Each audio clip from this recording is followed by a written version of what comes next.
Welcome to Tamriel Storyteller Hour with Flower Child 5, 6, 7. That's right. It's Friday. We're so happy it's Friday. And today, I was going to do today about the orcs. They'll be mentioned, but I did a session on the orcs and covered the most important lore already. And I thought it might be fun to do something a little different, and maybe this is going to be the flavoring also of my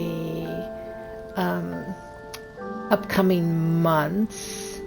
I've just been sort of doing the lore, right, randomly on different subjects, but I thought I would begin to do lore on our different zones.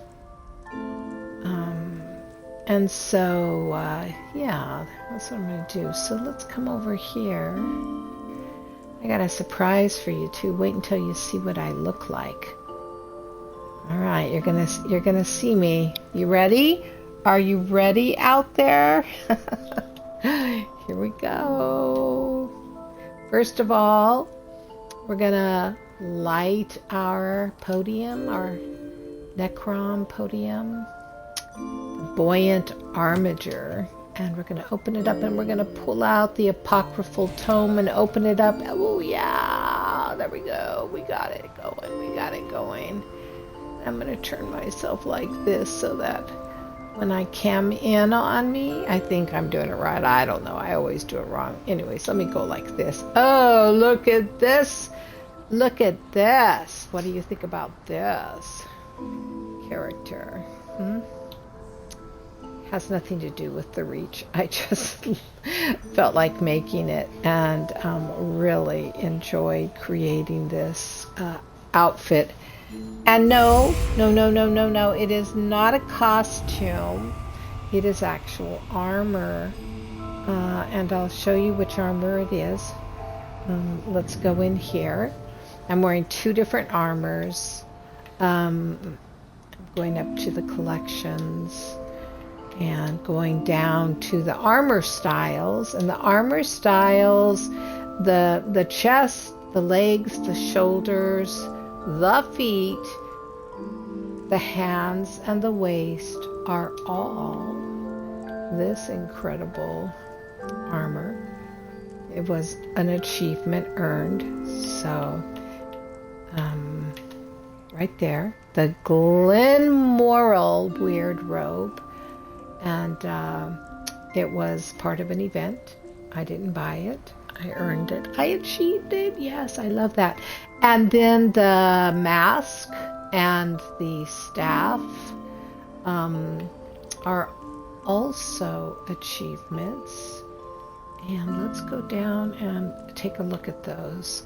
And I'll show you what the Glenmoral is. If I were to be wearing the actual Glenmoral weird hat, it would look like this. And it's very cool. I'm not going to deny that.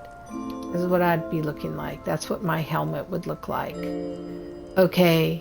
And that to me is also very, very cool. But I decided to go with the Crawborn Hunter because I think the Crawborn Hunter is awesome. And the weapon style also, the staff is the Crawborn Hunter staff. Pretty cool, huh? Yeah. And then of course I dyed them all. This little outfit, this little outfit that I'm wearing cost over 8,000 gold coin. Oh my God, what am I doing? But I had fun creating it, and I can't face the right way for some reason. There we go. Anyways, hey out there in Viewerland. Hey, Visionary, nice to see you as always. Happy Friday to you too, and out there too, viewers that are tuning in. Nice to see you all. Happy Friday. And story time is going to begin. So let me show you the zone I'm going to focus on today. Well, first I guess I should tell you about this character who I feel like I'm aligning with. And I'm actually going to take you somewhere because, yeah, I'm going to take you somewhere. So get ready because we are going to fly. So let me put some glitter on you. Fairy dust so you can fly. And let me find the location real quick. So we get there. Yeah, right there is where we're going to go. Perfect. All right, you ready? Let's fly. Let's fly. We are going to go to one of my houses. Actually, we are going to the guild house, the Glad Song Arboretum. We're going there, and I'm going to start off sharing a little bit about her because I'm going to bring you into the magic garden, the secret garden of the guild hall, because most people don't go up into this area.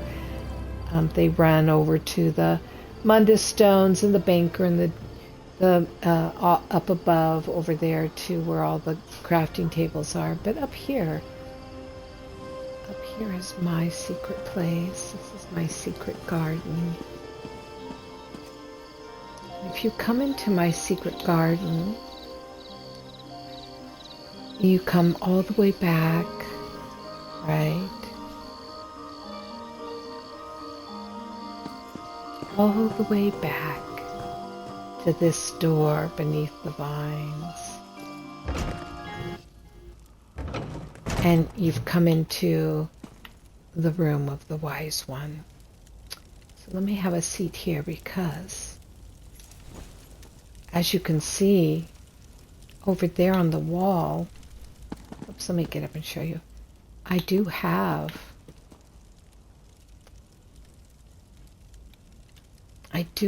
the Crow Mother, you know, and yeah, and this is the place of the wise woman.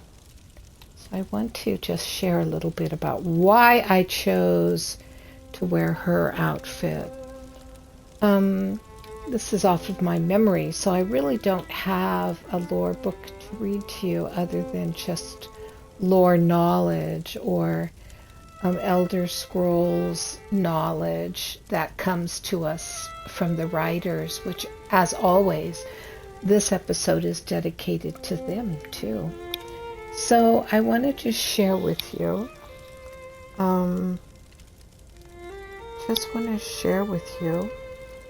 the beauty of this creature that I am dressed up like. It's the Crow Mother. She is a Daedra Lord, and she's in the form of a hag raven. And she is the self-proclaimed nether niece of Nocturnal. She is the ruler of the Crow's Wood and the mother of the Black Feather Court. And she made a deal with Rulin Teril Orin, and when he reneged on the terms, she imprisoned him inside her realm. And there is a quest called A Son's Promise, and you do that to help a son find his missing father. And she, all she wants is her beloved. She's fallen in love with him. She's taught him everything she knows, and she's just so disappointed that he is not going to honor her. And her realm, right? Her realm is actually in a pocket plane of Evergloam. And it has a disguised portal in Davens Watch and Stone Falls. So if you're wanting to do this, Here's Stone Falls, right? I got to remember where Davens Watch is. Is it up here? Yeah, here we go. It's in here. It's located in Davens Watch, and you have to find your way to the portal, and you go into a dungeon. Go into a dungeon, and you go into the Crow's Wood. And the Crow's Wood is an uncanny pocket of the Evergloam, as I've already said. It was made to resemble a nightmarish forest. Yeah? Let me come back out of this. And when you go into this incredible area, it's a poor imitation of Evergloam, of a nightmarish forest, especially compared to the rest of Tamriel. The Crow's Wood is. It's purple and blue skies, and it's inhabited by the Blackfeather Court and sentient crows who really view themselves as the realm's rulers. And there are other inhabitants, of course. There are giant bats and ghosts and wolves and spider wisps and wisp mothers and bears and soul wraiths. And the realm was once ruled by a powerful soul wraith called Gaislain, although he was banished under unknown circumstances. A hagraven known as the Crow Mother then came to rule the realm as the head of the Blackfeather Court. And we have her right there.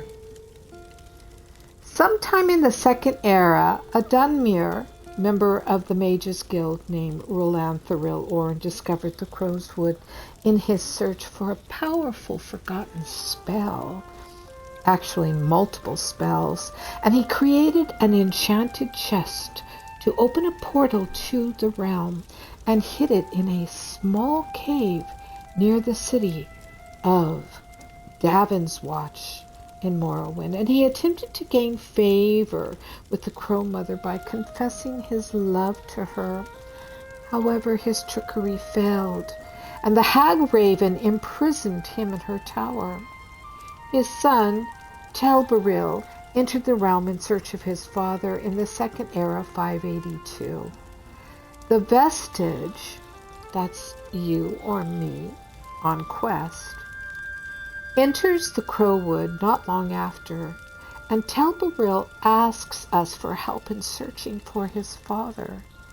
It is unknown if Roland Thuril and his son are reunited. Gaislain was also summoned back to the realm, but he was destroyed by the Vestige, by us, using the enchanted chest, and the Mages Guild Order of the Eye sent guild members into the Pocket Realm to recover the Nightlight, a strange relic of Sheogorath, which had supposedly ended up in Crowswood due to the unexpected effects of the plane meld. Now there is an area called the Garden of Shadows, and it's a pocket, right? And the mortal inhabitants of Tamriel realm seem both alien and familiar, yet it resembles a wooded clearing in eternal dusk, filled with graves and corpses and endless carved pumpkins. And the circa Second Era 582 Witch Mother Terma repeatedly used the realm to summon a powerful wraith of crows known as the Crowborn Horror. And with the aid of the Vestige, the Horror is defeated, delaying a potentially devastating attack on Nirn. And the Witch Mother Coven also used this opportunity to drain some of the Horror's power for their own use. So, the sad thing is that they're considered to be not so nice, but the Hag Raven, the Witch Crow, the Crow Mother that you see here, was really all about love. Just love. That's all she was about. And wanting her mortal lover to make good on his agreement and commitment to her. So I think there's a moral in this story, because all folk tales or folklore have morals, don't they? And the moral is, be careful what you commit yourself to and what you agree to do. Because truly, turning back on it, not fulfilling your commitment, will bring the wrath of also the Night Mother. All right, my friends. I just wanted to have a lot of fun with that and share this with you. So what we're going to do now is we're going to turn our attention to the Reach. And I'm going to show you where the Reach is. The Reach is actually very cool. If you come up here, there's Cyrodiil, yeah, right? Here's Western Skyrim. There's Craglorn. And right between them is the Reach. Yeah, the Reach. And the Reach's capital city, if you want to call it that, I guess it is right here. It's Markarth. And we have a DLC for Markarth, right? It's a really cool environment. And in fact, the Reach is well worth exploring. And it ties into Black Reach, right?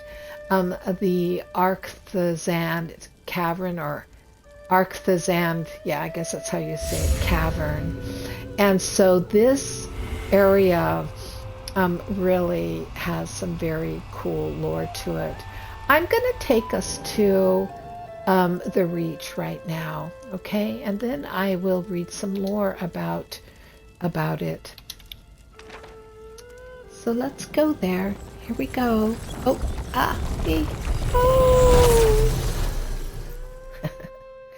the Reach.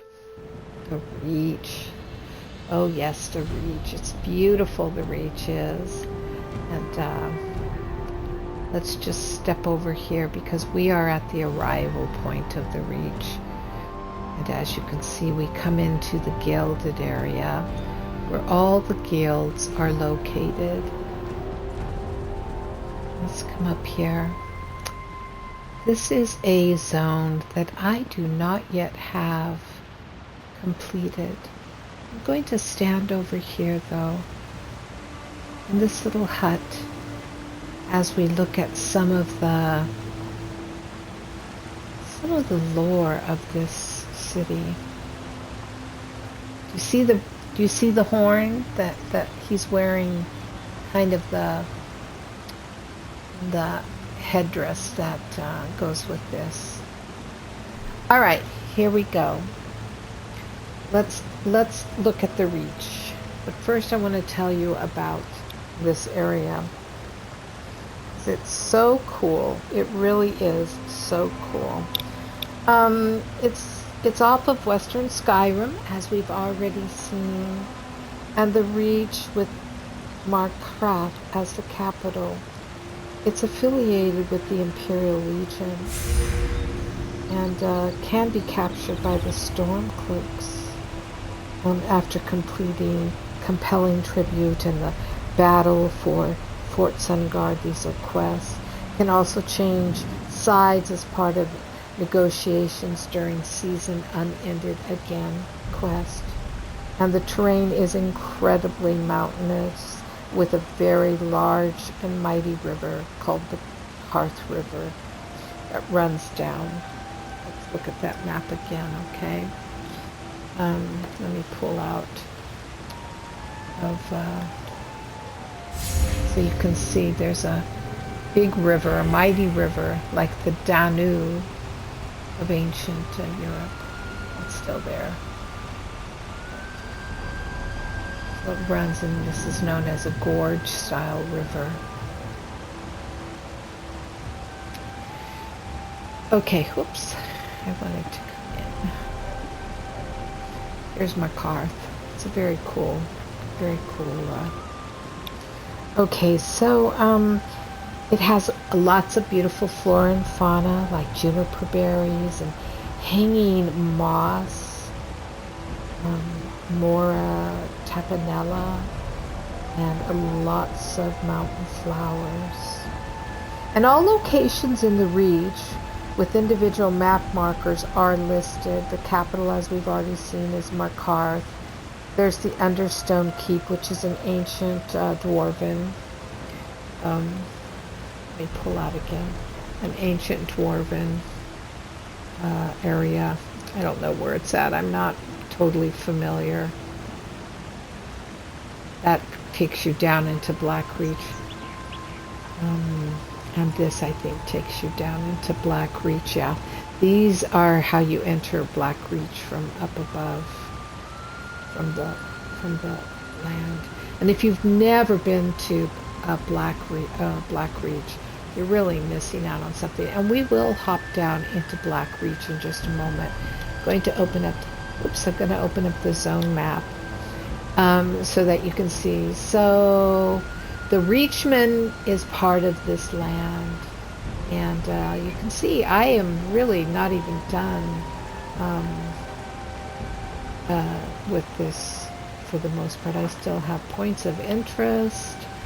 I still have, I got all the bosses. I still have set stations to find. Still have crystals and books. So there's still more to explore here. If I were to continue my exploration, it would take me to a set station right there where the Wild Spear clan cap. Oh, no, that's an adventure. Yes. Oh, all right. Anyways, here we go. Let me read some lore. If we go into our lore book, we're going to actually go to the Reach Reader. Okay. You can see it has 71 volumes. I only have 44. Flora and fauna. Great spirits of the Reach. Let's read that. Great spirits of the Reach. Here we go. Ready? Great Spirits of the Reach, Volume 1, by Vashu Gramorga, Chief Daedrologist at the University of Gwymlyn. Most residents of Tamriel profess some variety of faith in a world beset by danger, both conventional and cosmic. Rejecting deities out of hand is a failing proposition.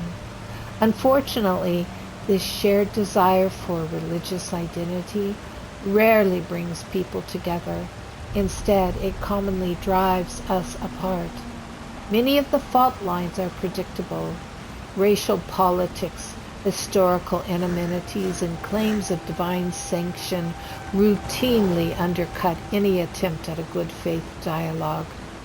But one central rift underpins all of it, this perceived supremacy of the Aerie.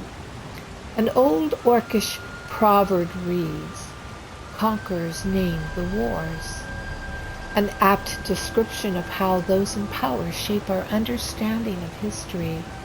But this proverb is doubly true when it comes to matters of faith. Conquerors do more than name wars. They shape beliefs. If we accept the premise that those who hold the White Gold Tower hold Tamriel in some fundamental sense, the primacy of Aerie makes perfect sense. Not because they are in fact superior, but because those in a position of supremacy insist that they are. With a few notable exceptions, the story of Cyrodiil, and thus Tamriel writ large, has been shaped by those professing Aedric faiths. Began with the Aldmir and passed to the Aelids, and while the wild elves flirted with Daedra worship for a time, they paid a high price for it, at the hands of the Elysians. From that point forward, the Aerie enjoyed special status in the realm of Tamriel faith, a status that by definition diminished the standing of those races who cleaved to non-Edric practice. Most of these races already suffered scorn and abuse at the hands of men and elves, orcs, Argonians, and Khajiit, while others were regarded with cruel suspicion by their elven kin, the Kaimer, and later the Dunmer. All these people suffered, and still suffered, the privilege awarded to Aerie worshippers, but no race has suffered more abuse on the basis of their faith than the people of the Reach. Despite being bullied, scorned, and repeatedly invaded by the foreign aggressors, the Reach folk have managed to retain a rich Daedra worshipping culture that shows no signs of dilution or retreat. It is my sincere hope that this treatise will shed new light on this underappreciated faith and inspire a greater respect for the proud and hardy people of the Reach. So there you have it. And so I would like to read Great Spirits of the Reach Volume 2 by Vashugra Morga, Chief Daedriologist at the University of Gwymlyn. The Reach folk worship many spirits both great and small.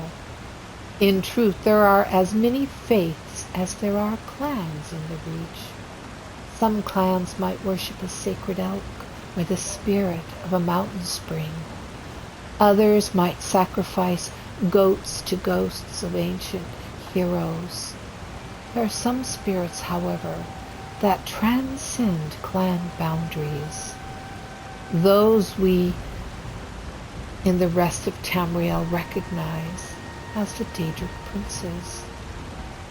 Chief among the Reach pantheon is Hersine, Prince of the Hunt.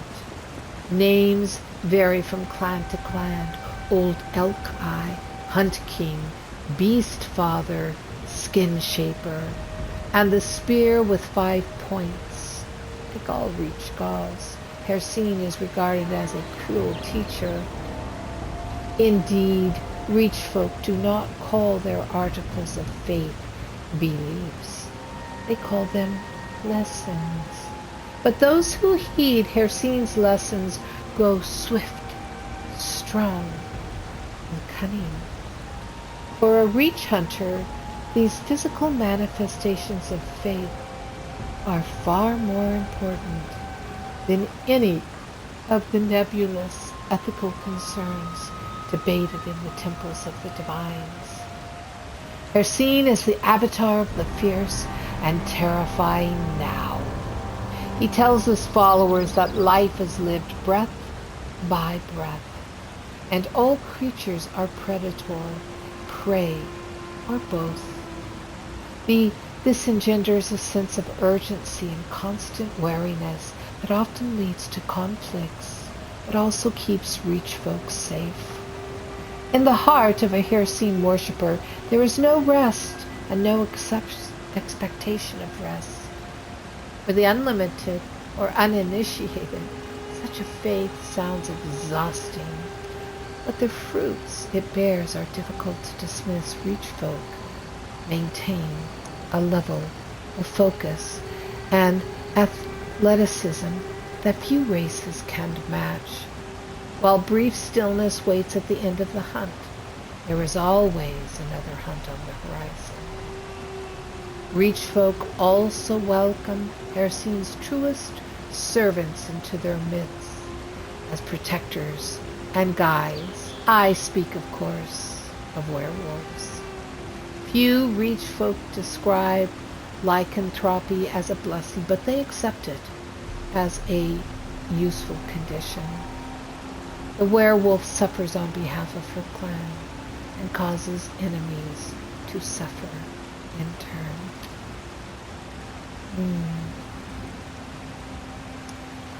All right.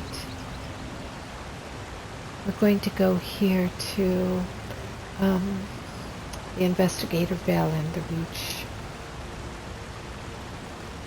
Hope everybody's doing well out there. Seems that there's another chat problem because aside from a VIP, nobody else is in the classroom. What's up with that? The classroom. Oh my god. I guess Tamriel story time is like being in a classroom because, you know, it's no action. It's just lore. I'm reading to you. So it's like we've gone into a library and or a classroom and you're sitting down and you're listening. Questions are always appreciated, so don't ever hesitate to ask.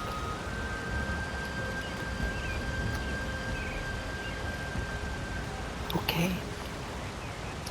Investigator Vale in the Reach. Investigator Vale, famed solver of crimes, an unraveler of mysteries, needs no introduction, not even in the wild and untamed expanse of the Reach. When the caravan that was transporting her from Skingrad to the Solitude continued north after a stop in Folkreach, it came under assault by a band of Reach folk raiders. 3 of the 4 caravan wagons were able to escape, but the 4th wagon, the wagon carrying Investigator Vale, broke an axle and was quickly surrounded by the raiders. The 4 caravan guards raised their weapons and were prepared to die, defending the wagon and its goods and passengers when the investigator leaped down from the conveyance and stepped forward. I invoke the Reach custom of a favor for a favor, Vale said, calling upon her research into the traditions of the Reach folk. Surely there must be something Investigator Vale can do for your clan chief to secure our safe passage through your land. A few disgruntled murmurs bounced through the crowd of raiders. Obviously, they had been hoping to engage in some pillaging and plunder. As a striking woman stepped forward, the raiders fell silent. She was clearly a Reach witch, and she was clearly the leader of these raiders. I am Arana, clan chief of the Storyteller clan, she said with pride and power. Are you truly the legendary puzzle solver? I know many of my arcana-mystically inclined colleagues eschew the simple pleasures of preparing a meal, but I find it very soothing. It also proved a steady source of income over the years, when realm-traveling genius was not paying very well. Oh, thank you, Az. That's very kind of you to offer that information. But let's continue from his innocent interruption. Puzzle solver sounds so unimpressive, Vale said. But yes, I am Investigator Vale. Do you have a crime or a murder I can unravel for you? Chief Arana smiled. No murder, at least not yet, but offerings left by the various clans for the spirits at Heraldon Green keep disappearing.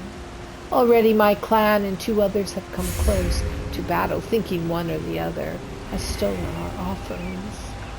Vale couldn't help but notice the young male and female hunters trying to remain inconspicuous in the midst of the other raiders. But as Arana described the situation, they both threw nervous glances at each other, and their cheeks turned bright red. Very well, said Vale. I accept.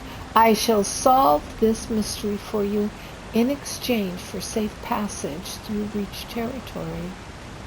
Then let us perform the ceremony of, Chief Arana began, but Vale waved her off as she walked over to the 2 young hunters.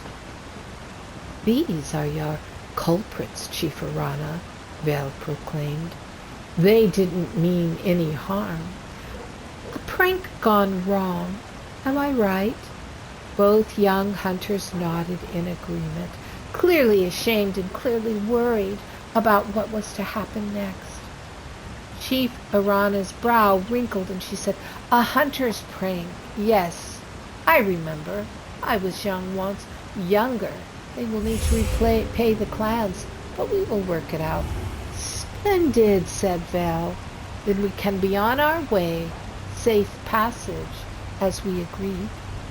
"Safe passage," the chief said with a smile. "After the ritual. We have a ritual for everything." "Of course you do," said Vale.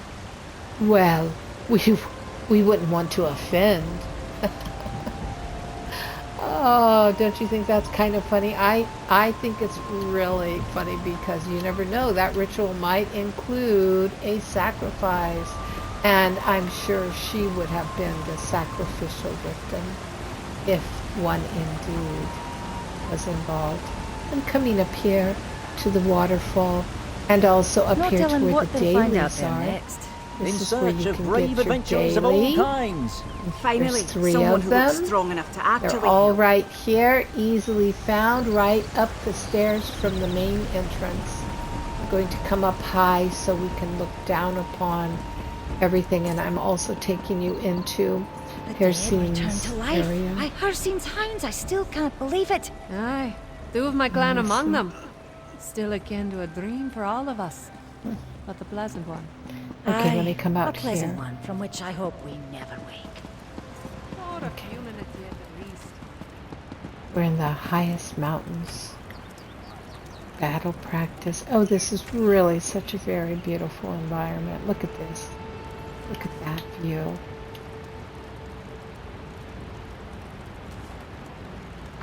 Really beautiful, isn't it? All right. Now, let me go on my storytelling.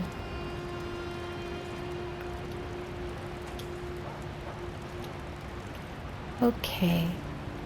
I thought I had living on the Karth River because that's the big river. Living on the Karth River by Aerie. My father doesn't approve of me learning to read and write, but ours is a story that deserves to be told. There are so many outside the reach that look upon us with disdain. My father's calloused hands would make them recoil. His sun-weathered cheeks might be considered unsightly, but everything about this man speaks to his life on the Karth River. Were you to open him up, you would see that his blood is the same as the water that runs through the reach. The Karth River is just as violent and harsh as any other place where reach folk dwell.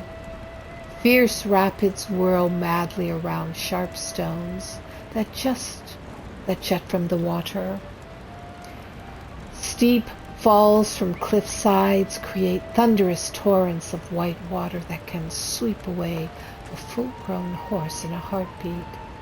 But, as with much of the reach, the Karth River provides for its people. It can be cruel one moment, then as loving as a mother the next. And those who rely on it for their survival live to see another day. If the river allows it, those who live to old age on its banks, like my father, know that respect is key. The river may bestow plenty of fish to one and drown another, and with seemingly little to distinguish between them. But those that have grown up on the Karth know better. We know the river demands respect, or at the very least consideration. My father washes his clothes in the river. He drinks from it, he bathes in it, and it keeps him fed. Much of my clan does the same. Our clan has always lived by the river. Occasionally, we're pushed out by other clans, or even outsiders who sought to tame the waters for themselves. And we move on, but we're always drawn back to the river wherever it splits. However it flows, we follow it. It's home. That's not to say the Karth, our river, hasn't taken much from us. It takes a price, just as we do. It has swept children away, destroyed food stores, broken bones, swelled to unfathomable size during storms, and drowned entire caps along its banks. But we don't blame the river for these things. That's just life on the Karth.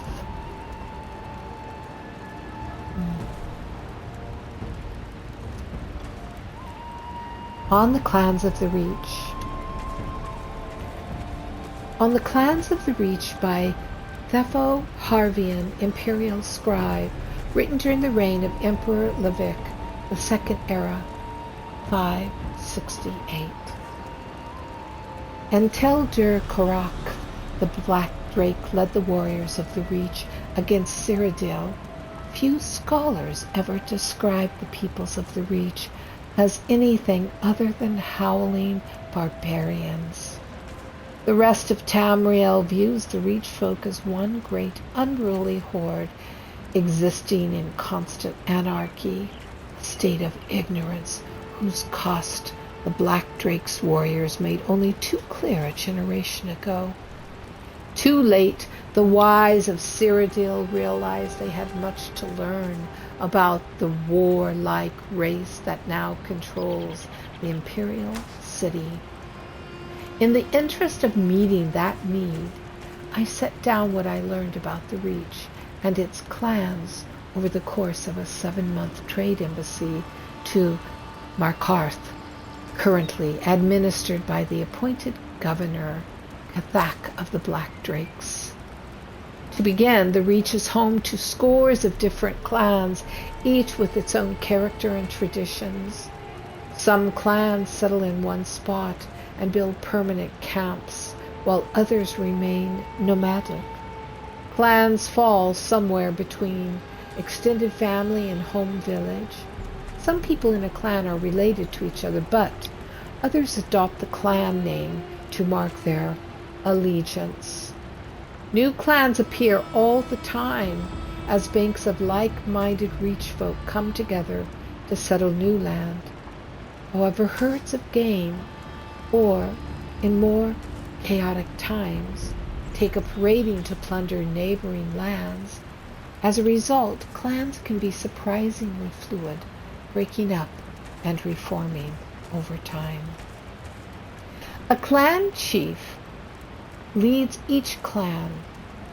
Some call themselves chieftains, speakers, or elders, and the clans are as often led by women as they are men. A few take on the title of king or queen, although most Reach folk think calling oneself by such a title is a sort of putting on of airs. Decades go by in the Reach with no clan chiefs bothering to make the claim. But if enough Reach folk agree that one is strong enough to claim the title, then any clan chief can be a king or queen. In fact, there have been periods of history when multiple clan chiefs referred to themselves by a regal term at the same time.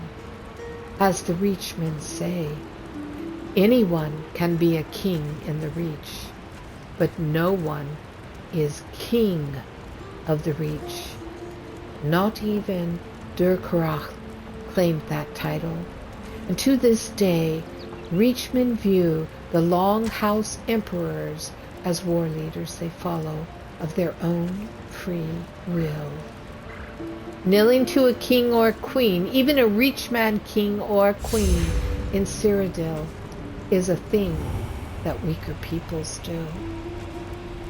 As I noted, scores of clans inhabit the Reach. Most are minor clans, a tiny village, a nomadic band, a nest of marauders in some lonely cave or hold. Perhaps some of the more prominent clans any traveler to Reach should know of include the following. Black Drake clan, few in number. The Black Drakes rose under the great warlord Durkaroth, known to allies and enemies alike as the Black Drake. Durkaroth rallied all the Reach to his banner and conquered Cyrodiil, founding the line of the Longhouse Emperors. Yes, this is where the Emperors come from, my PvP friends. His closest relatives and friends in the Reach took his famous appellation for their own clan name. Naturally, the other clans show Durkaroth kin more respect than a clan of this size would otherwise command. And Governor Karth himself is a Black Drake. Cinderheart clan, a warlike clan often found near Markarth. The Cinderhearts are known for burning their captives alive. It is said that they prepare briar hearts by filling the victim's empty chest cavity with hot coals, a peculiarly horrible refinement to an already gruesome ritual. Eagleseer clan, proud and warlike, the Eagleseers nurse feuds the way other clans look after their children. While that would appear to discourage contact with outsiders, they are in fact friendly and open to those they have no quarrel with. To the Eagleseers, visitors from other lands are simply not worth a good Reach feud. Ghost Song clan, a reclusive clan from the wilds of the Eastern Reach. The Ghost Songs are known for their powerful witches and loyal werewolves. They hold a special reverence for Namira, whom they refer to as the Spirit Queen. Hill Hunter clan, nomadic hunters who make their home in the mountains south of Markarth. The Hill Hunters are known for their woodcraft. Other clans say that no one can track a Hill Hunter unless they choose to be tracked. River Elk clan, strong in number, the River Elk dwell in a multitude of semi-permanent camps throughout the Karth Valley. While distrustful of foreign ways, they willingly engage in trade with foreigners who prove themselves friends to the clan. Shadefeather clan, the thankfully few in number. Shadefeathers are a clan under the sway of a strong coven of hag ravens. They waylay travelers throughout the Reach, murdering their captives in dark rituals. Not even other Reach clans are safe from their wickedness. The Shadefeathers frequently shift camps and kill anyone unfortunate enough to stumble across them. Such a pity. Thornroot clan, fierce and strong, the Thornroots usually camp in the vicinity of Briar Rock. Like the Shadefeathers, they are led by hag ravens, but they maintain non-hostile relations with neighboring clans and save their wrath for foreigners. Many of the clan's warriors choose to become Briarhearts, making the Thornroots very dangerous in battle. Wild Spear clan, a settled clan holding lands near Markarth. The Wild Spears dedicate themselves to her scene and honor the master of the chase with ritual hunts. They believe that humans, especially enemies who are strong and clever, make the best quarry for these bloody rituals. So if you were a rich man, Reach man, what clan would you come from? I bet you can guess. The ones I associate with. How did you like that, my PvP friends, especially those who play Cyrodiil and strive to be emperors? Now you know the origin of the emperor lines and also Imperial City. Reach holds great importance to you. So I wanted to read a Reach Witch Chant because I believe all of you should read this.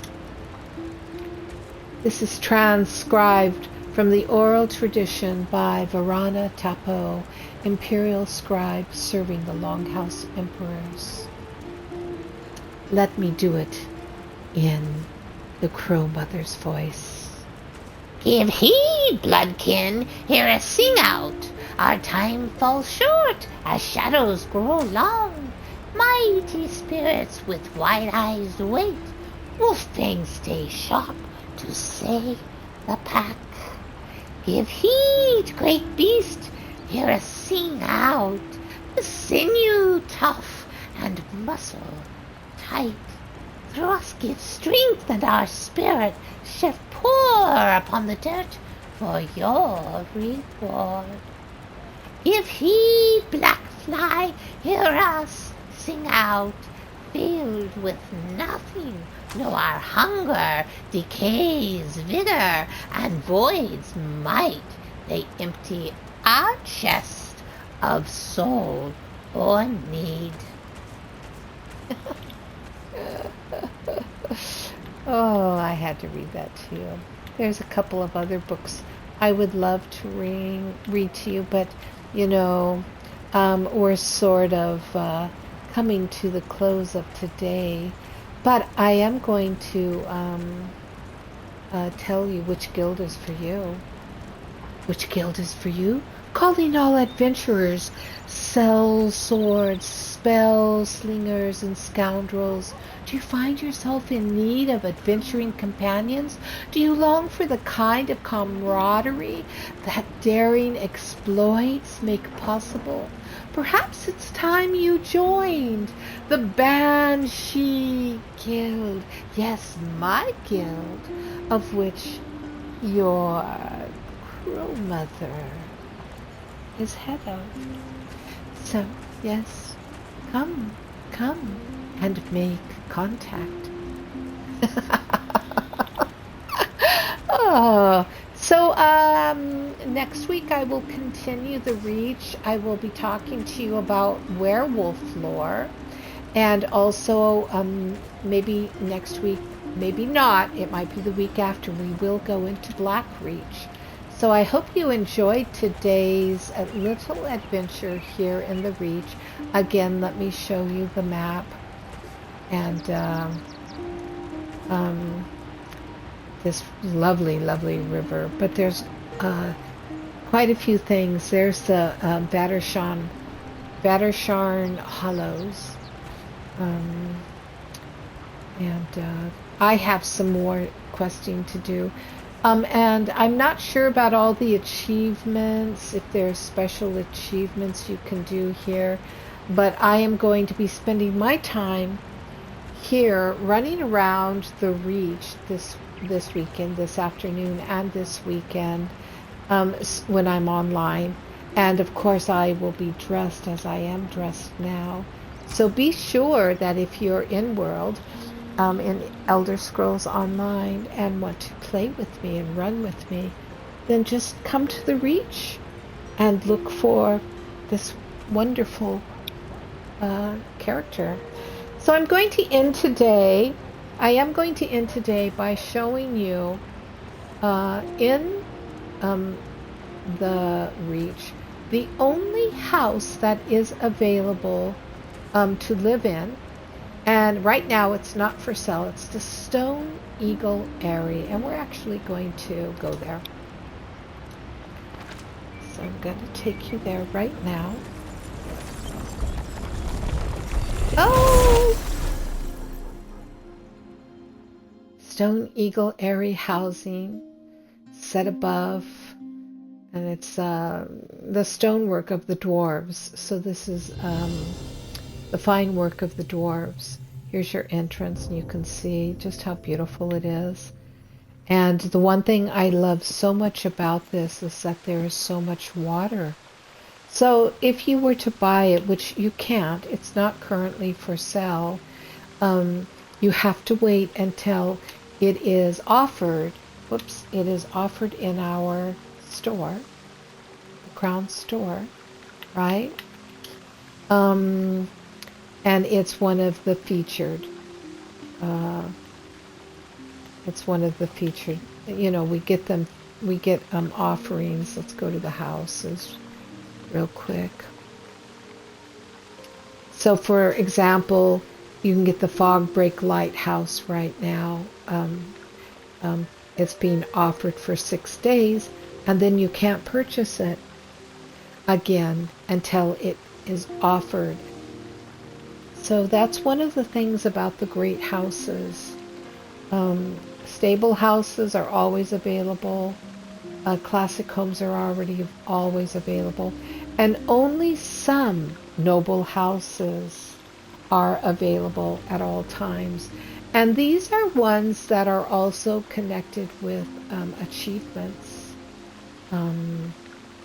So, you know, like Serenity Fall and Ebonheart and Daggerfall Overlook. These are achievements. And what I mean by that is, last thing to show you, if you come into Activity Finder, into Journal, is it? Yeah, and you go down here to Achievements. I think it's under Character. Let me double check. Housing, there it is. So you buy different houses, right? And you do different decorations and you start earning. But you've got Landlord, Countess. You have to buy one of these notable homes. Serenity Falls, Daggerfall, Ebonheart Chateau. Lady is Daggerfall. Okay. Clan Mother is Serenity Fall. And Counselor is Ebonheart Chateau. So you earn achievements. So you'll get the Countess achievement if you get one of these three. The Lady, Daggerfall, Serenity Fall, Clan Mother, and Countess. And then Ebonheart Chateau and Lady. So that's an investment. But the rest come and go. Isn't it beautiful? All right, my friends. I'll just go upstairs. Let's see. I'll go upstairs. Let's see if I can get there before our time runs out. It's all so beautiful. Let's go to the South Terrace and we'll say bye there. Look at this. Pretty, pretty, huh? It's just so pretty. And there's Markarth right there down below us.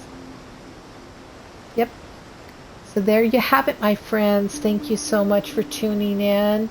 And I will see you again soon. Come and have some fun with me and explore the Reach this weekend. All right, you guys.